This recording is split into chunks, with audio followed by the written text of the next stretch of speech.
Hello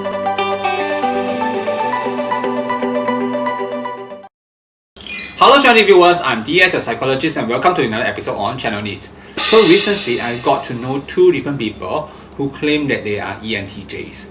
And I start to wonder, are these people really ENTJs? How do you know if you are really an ENTJ? So many of these people, they got ENTJ as their MBTI type because they use the MBTI paper and pencil test either online or just by doing it on the paper format. But as really mentioned, this ways of finding your MBTI type is really unreliable. So here in this episode, I'm going to give you a way in which you know that you are a true blue ENTJ and not really a fake one. So an ENTJ uses TE and NI. So they think a lot, they think in many different ways, and they can do research, and they also use evidence, they also use experience to come to a conclusion about different things.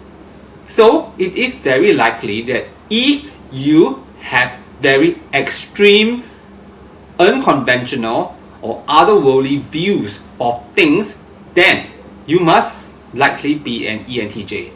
Maybe that's really a handful of a sentence. In other words, if you tend to have extreme ideas, unconventional ideas, non-conformist ideas, then very likely you are an ENTJ. If not, you are a fake ENTJ. So you can ask me about religion, I can tell you what I believe, which is going to be very different from many people. And that makes you an ENTJ. You have very strange, otherworldly, unconventional, non-mainstream kind of opinion or ideas, because you have actually integrated everything that you know, assimilated and formulated your own hypothesis of the world or hypothesis of things. So in this episode, I'm going to list 3 such ideas that I have. If you also realize that you have similar ideas or you have ideas that are of this nature, then very likely you are an ENTJ. If you are doubting whether you are an ENTJ, or if you are a non-ENTJ believing that you are ENTJ. Viewpoint number 1, there is no reason for me to have a bequee motive. In other words, I don't believe that it is beneficial for me to leave behind my money for the next generation.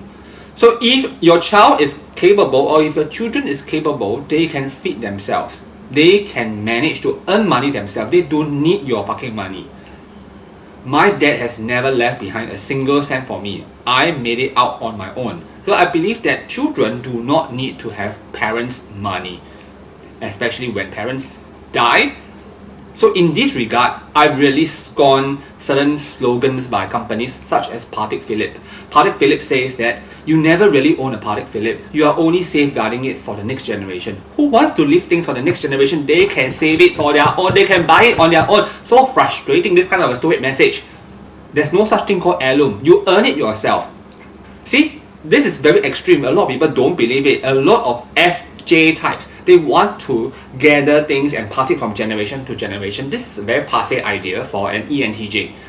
Next, second thing that I don't believe in is insurance. I have never in my entire life bought insurance unless those that are compulsory or medical ones. Life insurance, saving insurance, never. This is because insurance companies, if you know, they earn hell of a lot. Insurance agents, financial consultants, they earn hell a lot. Where does the money come from? From people who buy insurance. So why should I feed them? That's my point of view. So this is going to be very offensive for many viewers, especially those who are actually working in that industry. But never mind, this is just trying to prove that ENTJs have very extreme views of this kind of a thing. And they are very convinced that this is the case. The third thing that I'm very adamant about is the concept of inflation. Many people, when they come out, they say that, oh, you must always save money or invest money because you're going to beat inflation. You have to beat inflation. If not, your money will be getting lesser and lesser in value. I think that is just a concept for commoners. Well, it's true there is such a thing called inflation, but if you don't allow it to happen to you, or if you don't believe in it, by the law of attraction, you can still attract more money than you are having the money lost its value.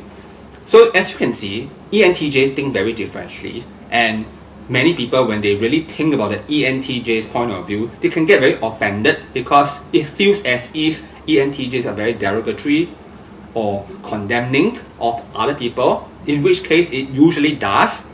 Okay, so in this episode, I've just named 3 of my unconventional ideas, which I am very convinced I am correct. But of course, people can always challenge me or say that this is wrong. So in this episode, I've just named 3 of my more acceptable ideas. So an ENTJ is very likely to have their own opinion on things such as politics, religion, metaphysics, education, how law should be like. So if you do not have an opinion of this kind of a thing, then you're not an ENTJ. ENTJ's ideas tend to be more extreme and uncommon. So ENTJs are very likely to come up with unpopular views. So in any case, an ENTJ is likely to be successful because they have unconventional views or unpopular views. So would you rather be a sheep or the leader of the pack? So fellow ENTJs, even INTJs, do you have strange, unconventional viewpoints of certain things that you think you are willing to share? You can also comment in this video. So at Channel NITT, we produce a lot of very honest videos such as this one. If you have liked this video or enjoyed this video, do give us a like. If you have not already subscribed, do consider subscribing so that we can bring you more ENTJ, INTJ videos such as this one. Okay, I'm going to sign off now and I'll see you in our next episode. Bye bye.